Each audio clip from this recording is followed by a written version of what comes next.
कर्तव्यदक्ष police मित्र संस्था आणि आपत्ती व्यवस्थापन पथकाचे कौतुक. इचलकरंजी. प्रतिनिधी. पोलीस मित्र संस्था कोल्हापूर जिल्हा सचिव आनंदा मकोटे यांनी छठ पूजेच्या दिवशी पंचगंगा नदीघाटावर मानवतेचा एक आदर्श दाखवला.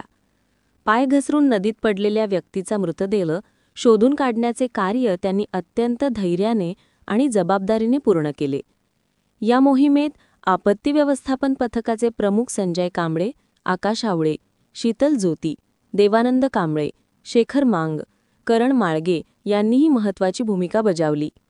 त्यांच्या प्रयत्नांमुळे गुरुवारी त्या व्यक्तीचा कुजलेल्या अवस्थेत मृतदेह नदीतून बाहेर काढण्यात आला आणि गावभाग पोलिसांच्या ताब्यात देण्यात आला.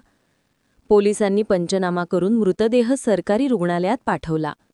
या धाडसी आणि तत्पर कार्याबद्दल पोलीस मित्र संस्थातर्फे आनंदा मकोटे व आपत्ती व्यवस्थापन पथकाचे मनःपूर्वक अभिनंदन करण्यात आले आहे.